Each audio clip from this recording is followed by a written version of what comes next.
Hello to everyone, and welcome to the March 16th Strategic Planning Exchange webinar.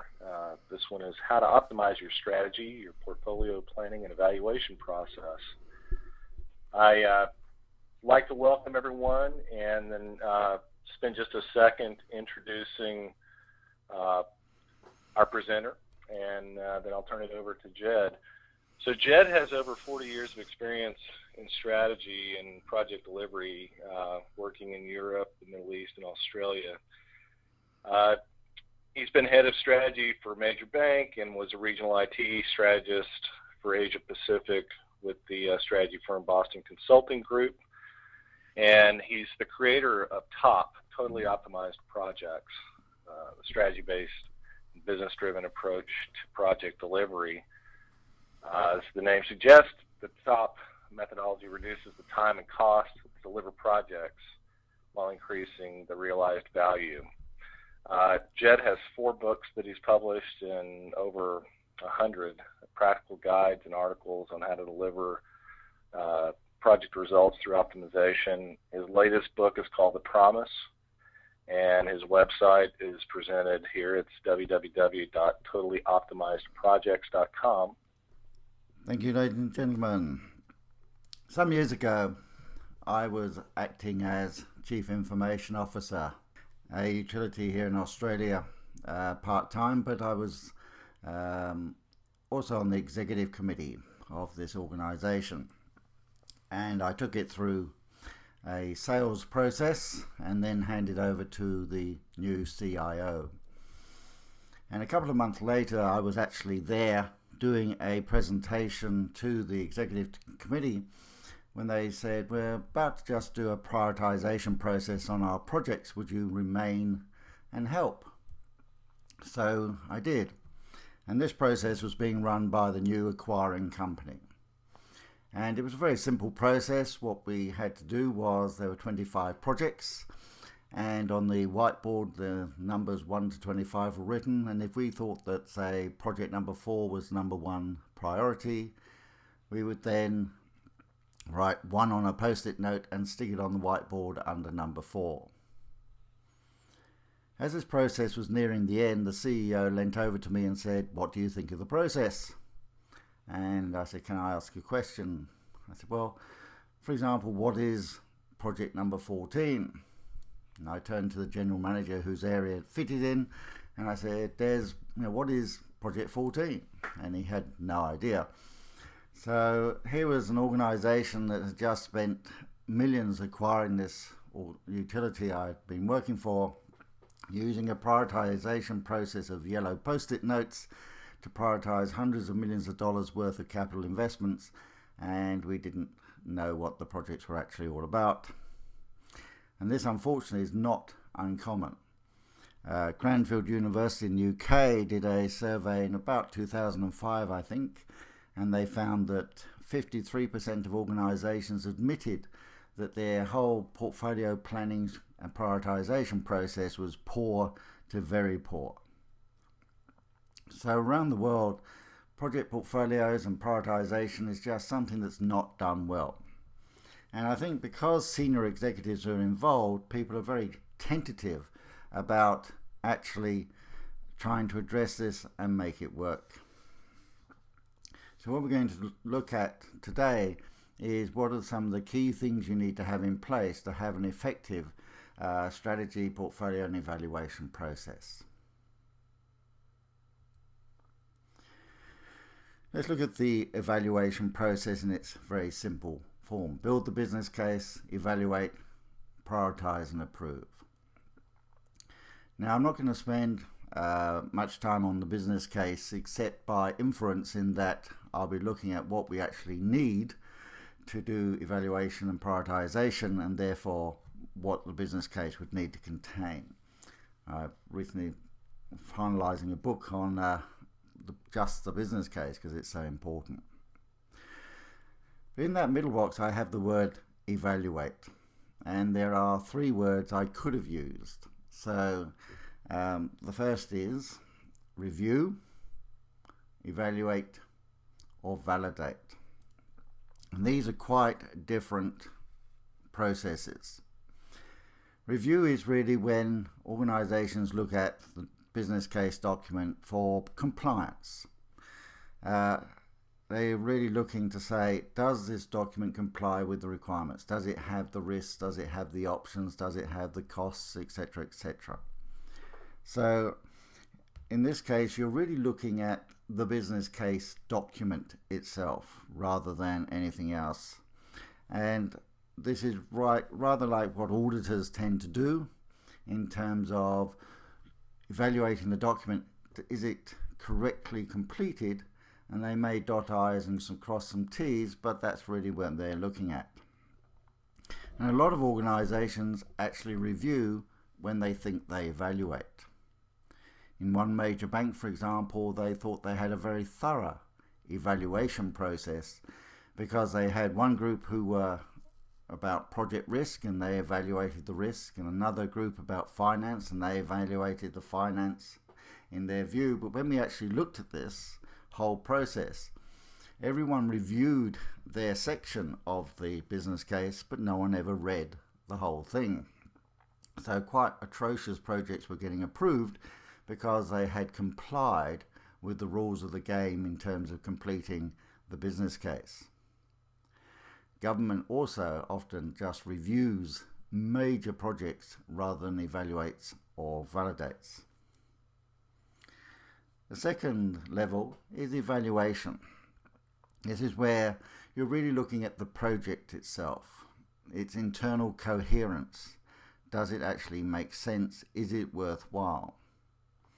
So with evaluation, the perspective moves from just a document to actually the project itself to make sure that it makes sense, it is coherent, it's going to actually work. At the third level of validation, this is where you're really looking and pulling the whole thing apart and saying, well, why are we doing this? Is this the best way? Can we achieve this other ways? This is really looking at the whole business level aspects of a project and saying, does it fit? Is it optimized? Is it within the range of the portfolio? And how will this be prioritized? When we've taught organizations how to thoroughly validate projects, the results have been quite interesting in that in times we found that the existing projects that have been approved, if we'd actually validated them before they went to approval, they wouldn't have passed for different reasons. In one particular case, the business case was so well written that it was actually clear that the solution wouldn't deal with the problem. In another case, we found we could have solved the problem for less than 10% of the projected costs. So validation is the most thorough, but the most rare, and certainly should be applied to any programs. So whether we're reviewing, evaluating, or validating, there are 6 key questions we need to answer. The first is, why are we considering this? Now, these 6 questions I think you'll find are very obvious, but not always very present in the business cases that we are looked at to evaluate. Here we're looking at what is the need for this project? What is the relevance in terms of strategy? Does it actually contribute to our strategy? And I'll be coming back to that later. And is it doable? Because if it is beyond your capability as an organization to deliver, then why are we considering this? Capability is an aspect of projects that are not often looked at, because capability is an organizational attribute and measures your organization's capability to deliver projects successfully. And if you're just doing automation type projects, then most organizations can do that successfully. If you're doing maybe say innovation or mergers and those sort of projects, then very few organizations can do those successfully because they're just not set up to do it.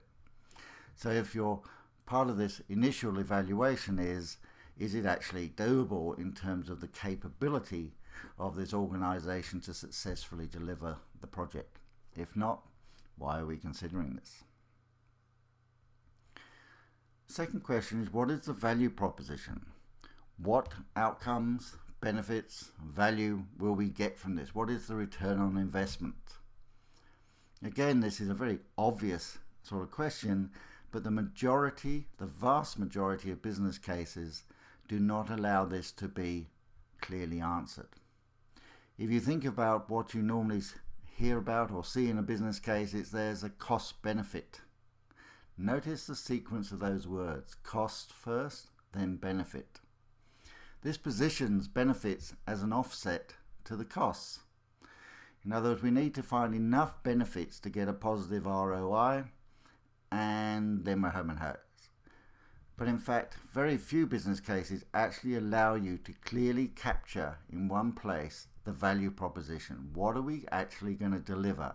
What business outcomes, what business benefits, and what value? If you don't know this, then you obviously are just evaluating on the basis of this is going to cost X and here is the ROI as a consequence, when in fact projects should be seen to be set up to deliver the value proposition. What is required to get this value? This is the costs, the funds, the resources, the premises, and anything else that's required as input from the organization in order to deliver the value proposition. This is where it's important to get this holistically, because in a number of organizations undertaking maybe major transformational projects, they forget to look at the premises. Do we actually have anywhere to house these people? So it's important that what is required to get this value says what are all the things we need to have in place to get the value that the organization has to deliver, for which we will deliver the value proposition. How likely are we to get this value? Value that's undeliverable is obviously not worth anything. So it's critical to know what is the approach we're taking, and is that feasible? What are the risks associated with this project, and can we manage those? What are the critical success factors, the prerequisites to success, and are they likely to be in place or to happen? The approach is often just looked at as, oh, that's how we're going to do it, when in fact it is a critical point of, are we going to get the value? The value proposition only has merit if we can achieve it, so it's critical to know this. Who is taking accountability for delivering this value? Who's the sponsor? The steering committee, the project leadership team. Which specialist areas like legal or technical or corporate risk are taking accountability for signing off that this project meets their requirements? And it's important that those who are giving legal sign-off or technical sign-off actually appreciate they are taking accountability for that aspect of the project. That they are actually recognizing that they, in signing off the legal side, for example, are acknowledging that they are taking accountability for that, and if it was ever found that the project was illegal, then they would be held accountable, not the sponsor or project manager. And finally, how will the delivery of this value be controlled? How can we be confident that if we sign off on this business case, that the value will in fact be controlled to delivery through reporting, health checks, funding controls, and so on? These 6 questions are absolutely fundamental to having a effective prioritization process, to know what are we actually dealing with. Each year we probably review over 100 different business cases across organizations, and never are these all six questions there. The information may be scattered across a business case, but in most cases there are large gaps. And if you have gaps, you're going to have problems in terms of being able to assess, is there a case for this project?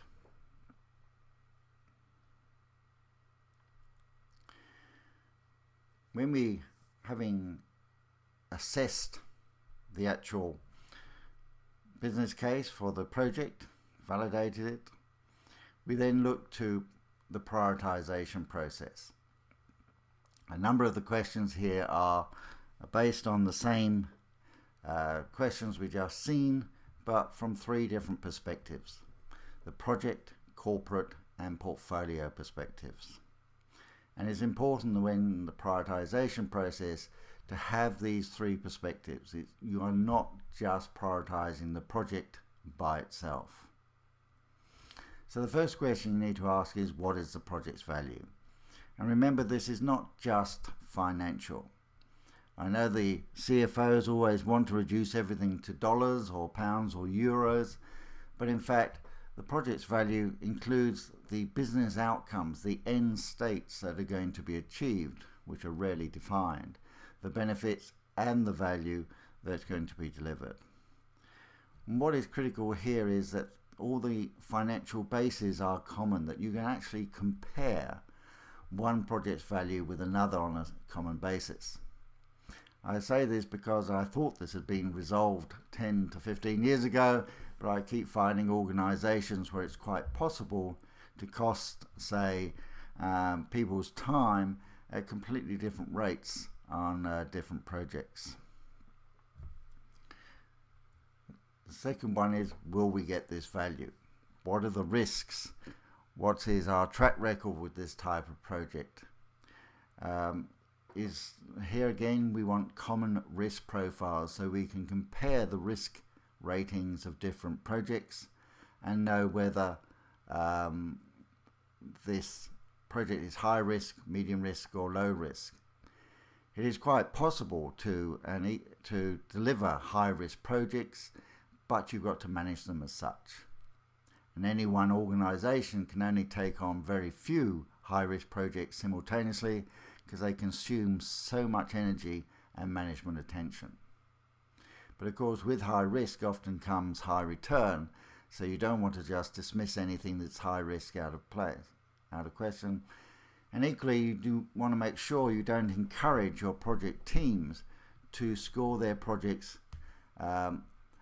to ensure they're never high risk. If it is high risk, you want to know it. You don't want people to disguise it. At the corporate level, does it advance our strategy? And in a moment, I will look at how we go about this in detail, because this is probably one of the worst performed areas of any evaluation and prioritization process. Here you're really looking at the degree of relevance of the project. How relevant is it to where we're trying to take the organization? How relevant is it to achieving and executing our strategy? Because again, strategy is execution. A strategy that's not executed, again, is not worthwhile. So here we are trying to make sure that we invest in projects that advance the strategy. Some 25 years ago, when I was head of strategy for a bank, I suddenly got accountability for all IT projects. And so I started looking at the projects we were doing.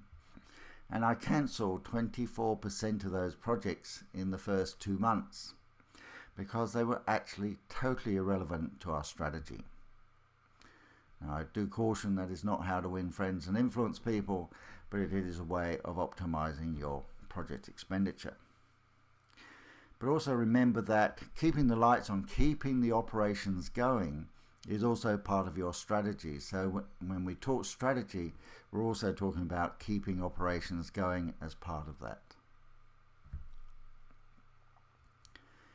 Can we deliver this type of project successfully? The capability dimension.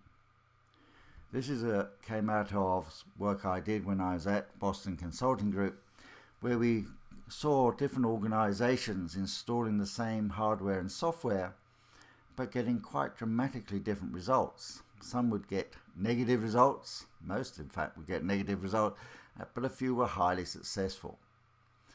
And as they were installing the same hardware and software, it wasn't the technology.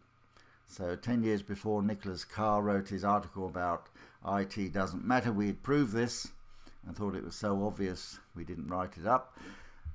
But what it did show was a measurable correlation between the business and how it is set up, how it thinks and approaches projects, how it supports and manages projects, and the results you achieve. Now, if you're delivering process automation, that sort of project, most organizations in the world can do that. When it gets to innovation, market changing, mergers, that's when they get into difficulty. The statistic, I think, is that 70% of mergers fail to achieve their outcomes, and that is to a large part because the dynamics of trying to manage a merger is just beyond the capability of the organization to do. So the key question is, again, can we actually deliver this type of project? You can start any type of project or program. It's whether you can deliver it that makes the difference. And one other little point about capability is you can't buy it.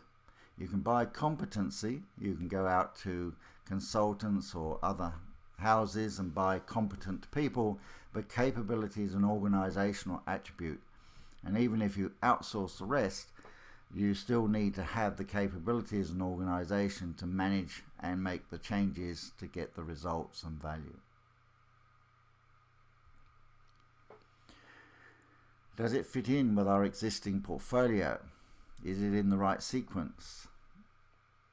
Do we have the resources available?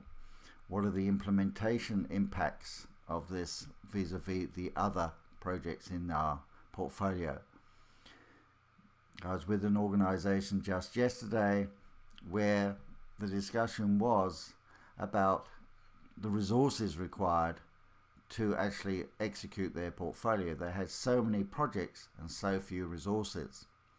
You will normally run out of resources and the ability to absorb change before you run out of funds. So this is critical to be able to look at it and say, well, yes, it's all a great idea, yes, it's strategically relevant, and yes, we can do it, but do we actually have the capacity to do it? Can we actually man this, control it, and deliver it successfully? And finally, is it something we should do now? With all the other options, with all the other things we have to do, with all the other pressures on the organization, is it something we should be doing now? Is it worth the effort and attention it's going to require? Because anything that's been allocated to one project cannot therefore be allocated to another project at the same time. So these are the 6 sort of prioritization questions to be asked. And if any project fails at any one of these, it should be in serious trouble and potentially culled. So when you evaluate projects through this basis, you'll end up with basically 3 types of projects. We call them, the first is the no-brainers that just sail through, yep, great value, great relevance, no problem delivering. The no-brainers. Then you'll get the no-hopers, which fail one or more of these categories. And then you'll have some at the margin between those two. And then they're the ones you need to spend more time on to say, is this something that's really worthwhile at this time? A friend of mine is a systems implementer and was very upset that one of his clients did not commission a project that would save them $2 million a year. He was very emphatic that this saving was real and could be easily achieved for a relatively low cost. Paradoxically, at the same time, I was working at the same client, and it was quite clear that with all the other pressures on this client, doing this project just was not something they needed to do now. Yes, they could get a benefit, it had value, but it didn't really advance the strategy. They could deliver it successfully, but it just wasn't a priority. So you need to pass all of these in order to get approval and commissioned. But the key here is the number one question you should have in a prioritization process is does it advance our strategy? Investing in projects that don't advance your strategy is investing in projects that are irrelevant to your organization at this time. If we go back to my yellow post-it notes that I started with, the project that had been rated the second highest priority in that initial yellow post-it notes exercise disappeared when we actually applied this prioritization process that I'm describing. It was a perfectly valid project, just totally irrelevant to where that organization was trying to go at that time. So when you link to strategy with business cases, this is normally very poor. In a lot of business cases, there's a tick a box. Which of the 5 strategies does this project relate to? And often you can only tick one box, which disadvantages anything that's truly strategic, because if you actually hit 3 of the strategies, then you're only allowed to claim 1, and one that staggers towards one strategy gets an equal rating. Or you get a paragraph or 6 of verbiage trying to justify the strategic relevance. What I'm going to show you is a very powerful way of assessing strategic alignment and strategic contribution. And what we do is we translate strategy on a whole organization strategy onto a page. And we've done this for global banks, utilities, publishers, manufacturers, distributors, a whole range of organizations, many of them being household names. And what we take the management team through a process of identifying what are their strategic themes and strategic imperatives. And this is an example where we have just taken out the company name. You would all know it if I said it, but this was the framework that we achieved at the end.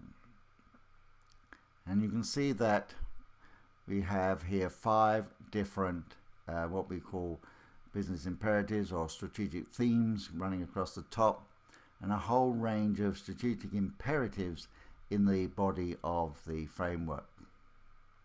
And these are weighted from 5 at the top, 4 in the middle stream, and then 3, 2, and 1 at the bottom.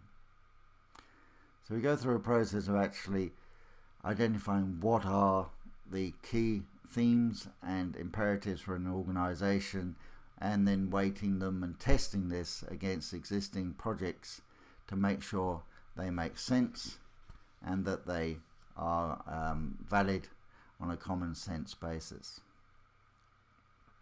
If you look at the contents of this, you'll see that this was an organization where they were actually losing money. So cost control, reducing costs are very prevalent across the business essential stream at the top. The things that actually improve organizational performance are rated lower. And where we found, for example, with the banks, they had as 5s increased profit and margin and revenue. Along came the global financial crisis and suddenly reduced costs went up to 5 and revenue went down in priority. And when we actually produce these, a couple of things, the 2 common columns are the 1st and 5th. Financial management, financial control, financial innovation in one case, I think it was called. It needs to respond to the themes of the organization, but there's normally one strategic column under finance, of financial control and management and so on. And at the other side is not always one for customers, customer service, customer satisfaction, a whole range of other customer strategies. And again, part of the strategy should always, hopefully, include the customer, so there's always a customer column. In between those 2, there can be 2, 3, or 4 other columns which are very specific to the industry. In the utilities, then load and asset utilization and things like that may well be a strategic theme for their strategic alignment matrix. So the categories will change depending on the organization, but you never have more than 6, because then it just gets too difficult for people to understand and use. And then there's anywhere between 30 and 40 actually strategic imperatives within the content of the and the other point I'll make is you can't just take the strategic goals of the organization and assume that they will appear on this framework at all. In fact, in many cases, the business is articulating some high-level strategic goals of doubling profits and going into Asia or other such strategic goals, which do not appear on this framework at all. The mechanism by which they're going to do that appear, but not the actual strategic themes. In one utility, when we were about to start this process of generating a framework, the head of the PMO said, that will contain A, B, and C. In fact, neither A, B, or C appeared in the eventual framework because they weren't anything to do with the strategy or prioritization. But these are real fun things to create, and they help organizations assess the strategic relevance of every single project, whether it's a property project, an IT project, an organizational redesign project, or whatever, on a common basis. And what is important is to get the weightings right. The 5s, the 4s, the 3s, the 2s, and the 1s. And that takes a little bit of juggling and to common sense, such that you end up with a framework as you see on the screen. Then how you use this is any project comes along, they have to score which of these strategic imperatives they actually impact and by how much. So it looks something like this. So the strategy financial management, the imperative is reduces debt and working capital, which was weighted 5, and the impact scale is from 0 to 3. 0 obviously means we don't actually have any impacts, you just ignore those. So you're only interested in ones that are 1, 2, or 3. And in this case, we have impact levels of 3, 1, 3, 3 for the different strategic imperatives, and we just multiply them through. So 5 times 3 and 3 times 1, and add that together, and we have a strategic contribution score. And we set the rules by which you can score the 3, 2s, and 1s, because in some organizations, if you reduce debt by $1 million, that would be a 3. In others, if it's not more than $10 million, it would be a 1. So these rates have to be designed for your particular organization such that it fits within the type of categories that you need to achieve. And again, whether that total strategic contribution score of 33 is high or low will depend on your organization. In the example that we actually had, they had just implemented very badly an SAP system, and they were the IT department was being inundated with requests for improvements such that they actually could get this thing to work for them. And that's why they introduced the strategic alignment framework, in order to cull anything below 30, I think in that particular case, and say that if it doesn't score higher than 30, then we're not even going to look at it, because while it may be very valid, it is not strategically relevant. But what this also does is allow you to look at and manage and analyze your strategic contribution of your project portfolio. In this particular example project, it impacts 4 strategic imperatives and 2 strategies. So we can recognize that. Another one in the same organization impacted 9 different imperatives. So it's obviously much higher in its strategic relevance. And this allows you to capture that. Where you have situations where you can only tick one box, then highly strategic projects are in fact disadvantaged because they can only tick one box. Here, if you tick 12 boxes, you get the scores accordingly. But what, from a portfolio management point of view, you can do is now look at which projects are contributing to which strategies. So in this very abbreviated example, still using the same headings from the original chart, you can start to see that Project A, which is the one we're looking at above, contributes to the second imperative in financial management, and a little bit to the third, not at all to market awareness, and to a couple in organizational alignment. Whereas Project B has a different mix of strategic impacts. And by the time you put your whole portfolio through this process, you can see down the columns which strategies are being addressed and which are not, both at the overall financial management, market awareness and organizational alignment levels, as well as the individual strategic imperatives.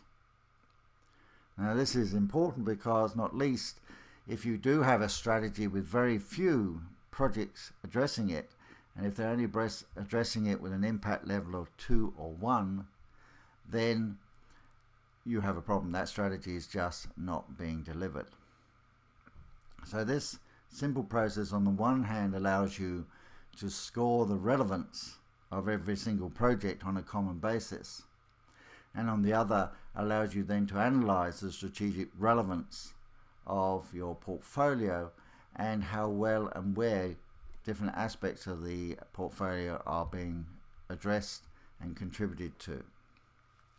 Personally, I'm not a fan of pre-set mixes of portfolios in terms of the different types of projects and so on. What I think is important is to be able to look at your real strategy. What are we actually trying to do? What is important for our organization? And then look at how well your portfolio is contributing to that. This is very simple, it's very powerful, and organizations love it. And your strategic alignment question should be the first question evaluated. If a project's irrelevant, then why are you doing it? So to optimize prioritization, you need to fix the business case evaluation process. Make sure you can answer those 6 questions effectively and completely. And while I hope that you see them as highly self-evident, if you then look at your organization's business cases, you will often find that they do not allow you to answer all 6 questions clearly and concisely. So once you have those 6 questions, then you can optimize your portfolio to deliver your strategy and to measure that visibly and progressively. That's all I'm going to cover today. I thank you for your attention, and through Joe, you can now ask questions. Okay, thanks, Jed. Great presentation.